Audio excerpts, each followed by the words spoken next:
नमोस्तु मुनिश्री। मुनिश्री, हमारी जिज्ञासा है कि हम त्यागी वृत्ति संयमी को तो चतुर्थ काल का देखना चाहते हैं, पर हमारी माताएं सीता जैसी धैर्यवान और पतिव्रता क्यों नहीं बनना चाहती? और दूसरा दूसरा प्रश्न ये है मुनिश्री कि मुनिश्री क्षमा सागर जी महाराज जी में ऐसा क्या था जो उनका दीक्षा दिवस, जन्म दिवस और आज भी उन्हें लोग याद करते हैं? और एक संस्मरण आप और महाराज जी के जब दर्शन हुए उन ऐसा सुनना चाहते हैं हम आपका अनुभव। नमोस्तु महाराज जी, नमोस्तु महाराज जी, नमोस्तु। बहुत अच्छा। संयमियों को लोग चतुर्थ काल का देखना चाहते हैं, जैसे आप इन माताओं को सीता जैसा देखना चाहते हैं, लेकिन अपने ऊपर प्रश्न आपने नहीं किया। यही कारण है कि लोग दूसरे को तो देखना चाहते हैं लेकिन अपने आप को, हाँ राम ढूंढ रहे थे, ढूंढते ढूंढते दूसरों में कब तक राम ढूंढोगे, स्वयं ही राम बन जाए तो कितना अच्छा है। इसलिए आपने खुद ही ने उसका उत्तर दे दिया कि महाराज जी तो ऐसे होने चाहिए चतुर्थकालीन, संयमी हो तो वह बिल्कुल श्रेष्ठ चर्या का पालन करे, माँ अपने जीवन में सील व्रतों का पालन हो, ये हमारे भावना नहीं आ पाती, अथवा श्रावक के जीवन में श्रावक धर्म का पालन हो, ये नहीं आ पाता। लेकिन कोई बात नहीं, इसमें भी कोई आपत्ति नहीं है। कम से कम तुम गुरुओं के पास आते रहो तो एक दिन ऐसा भी आएगा कि तुम भी श्रावक और सीता जैसे जो शील व्रतों को धारण करने वाले संस्कारों को प्राप्त कर पाओगे। मूल यही है, आज तक हमने जितने शास्त्र पढ़े हैं दूसरों के लिए पढ़े हैं। बस जितने मुनि बनते हैं, जितने संयमी बनते हैं, जब भी वे शास्त्रों को पढ़ते हैं सुनाने के लिए नहीं, अपने अंतरंग को समझने के लिए अगर प्रारंभ कर दिए जाए तो हमारा काम बनने लग जाएगा। ऐसा इसलिए होता है। और जगत में देखना, पड़ोसी का कुछ हो जाए, पड़ोसी के पड़ोसी का कुछ हो जाए तो कोई फर्क नहीं पड़ता। क्यों? हम उसको जानते नहीं हैं। जिसको हम जानते नहीं है उससे तुम्हें कोई फर्क नहीं पड़ता। अनेक लोग इस संसार में मरण को प्राप्त होते हैं लेकिन आपको कोई फर्क नहीं पड़ता। ऐसे ही जब हम शास्त्र पढ़ते हैं तो वहां लिखा रहता है जीव रात्रि भोजन करने से नरक जाता है। तो जीव जाता है, हम थोड़ी ना जानते हैं जीव को। जीव रात्रि भोजन करने से, क्या पढ़ा आपने शास्त्रों में? पढ़ा कि जीव रात्रि भोजन करने से कहां जाता है? नरक जाता है। तो आप जीव से कोई लेना देना है क्या आपका? नहीं है ना भैया। जीव से लेना देना है क्या आपका? जीव से नहीं है ना लेना देना। इसलिए आप लोग रात्रि में भोजन करते रहते हो। क्यों? जीव जाता है, मैं थोड़ी ना जाता हूं। यानी कि आपने जिनवाणी को अभी तक ये पढ़ा ही नहीं कि जिनवाणी किसी दूसरे के लिए नहीं लिखी है। जीव का अर्थ, जीव में मैं आता हूं कि नहीं आता हूं, और यदि मैं वही काम करूंगा तो मुझे उसका फल भोगना पड़ेगा कि नहीं पड़ेगा। इसलिए जीव पढ़ा आपने और बिल्कुल फ्री होके काम करते हो। गाड़ी चलाते ना लोग, गाड़ी चलाते तो सोचते हैं हमारा एक्सीडेंट नहीं होगा। जैसे आप सब सोचते हो हम असंयम की ये गाड़ी चलाते जाएंगे तेज रफ्तार से, बिना ब्रेक की और बिना हैंडल की, हमारा तो बिल्कुल एक्सीडेंट नहीं होगा। भैया बिना ब्रेक और बिना हैंडल की गाड़ी अच्छी चल रही है आपकी? कितनी देर चलेगी? यानी असंयम में जीवन जो जी रहे हैं श्रावक, वे ये सोच रहे हैं कि मेरी तो गाड़ी धनाधन दौड़ रही है, लेकिन जब एक्सीडेंट होता है तो दुर्गतियों में पड़े मिलते हैं। इसलिए यानी दूसरों को मत समझाओ, स्वयं समझ जाओ। यही जिन धर्म का और यही धर्म का सार है। अगर हम संभल गए तो दुनिया तुमसे संभल सकती है, और हम नहीं संभल पाए तो दुनिया को संभालने की भी हमारे अंदर सामर्थ्य नहीं है।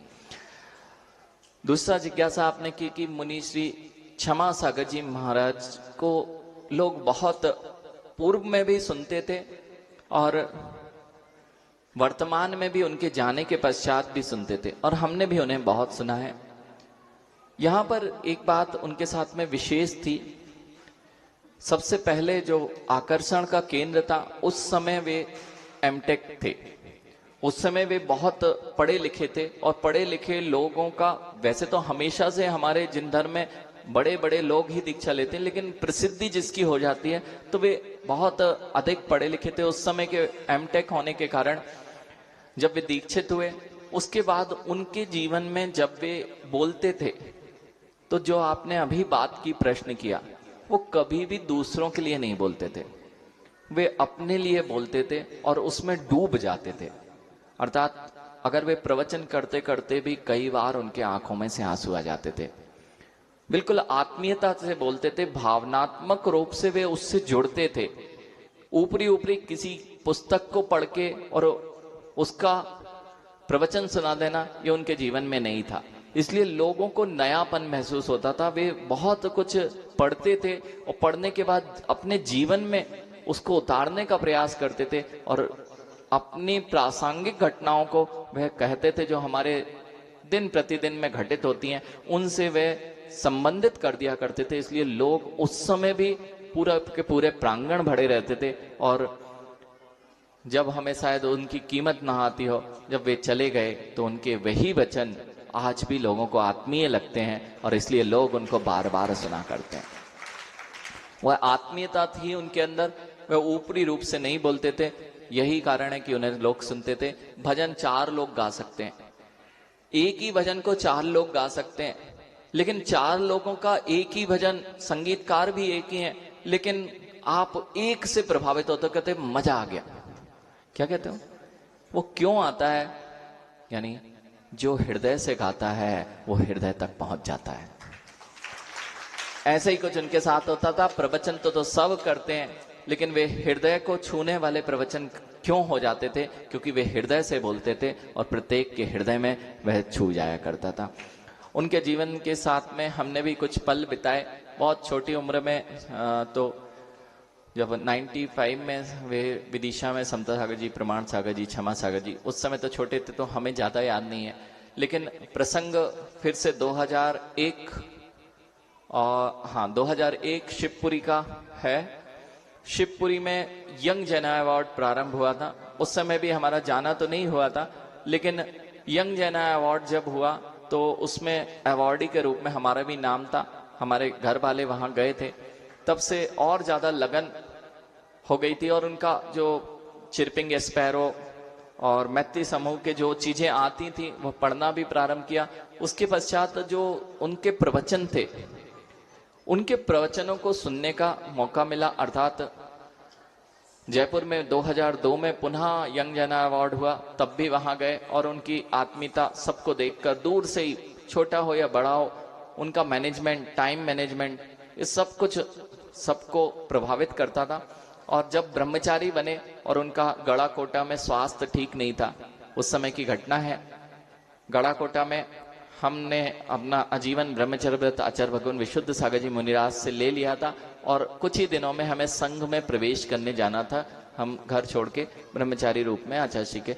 लेकिन हमारा मन था, बहुत पूर्व से मन था कि इसके पहले जिन्होंने कहीं ना कहीं हम लोग को निर्देशित किया था, बालकों को सही राह दिखाई थी, ऐसे क्षमा सागर जी महाराज जी के पास जाने का मौका मिला। और गड़ाकोटा में लगभग 8 से 10 दिन का वह समय था जो वहां पर व्यतीत किया और बहुत आनंद आता था। उस समय महाराज जी के मुख से कुछ भी कंठ से आवाज नहीं निकल पाती थी और बार बार वे कोई भी चीज, उनके प्रवचन चलते थे, उनके सामने ही उनकी कैसेट चलती थी और हम लोग सब बैठते थे और उस समय भी महाराज जी उन प्रवचनों को देख के, सुन के भावुक हो जाते थे और तुरंत तुरंत संभलते थे। हमेशा हाथ में माला होती थी, हमेशा हमेशा उनके हाथ में माला रहती थी और वे अपने ही प्रवचन सुन के उन चीजों को याद करके कभी भावुक होते तो कभी प्रसन्न हो जाते थे।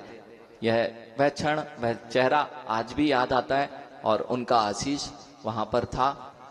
उसके पश्चात तो मुनि दीक्षा हो गई, फिर दर्शन लाभ नहीं हुआ, लेकिन वे 10 दिन बहुत ही अच्छे थे। उनकी भैयावृत्ति करने का हमें अवसर प्राप्त हुआ था। ऐसी यह घटना वहां उनके साथ में घटी थी और हम उसमें थे। अच्छा एक सौभाग्य था और उनके प्रवचन सुनने का जो बहुत दिनों से सुनते आते थे। गाड़ी जाती, कार से जब हम ऑफिस जाते थे तो एक सीडी, कर्म सिद्धांत की सीडी, वो कर्म सिद्धांत की सीडी हमारे गाड़ी में लगी रहती थी। गाड़ी स्टार्ट हुई और वह कर्म कैसे करें वो चालू हुआ।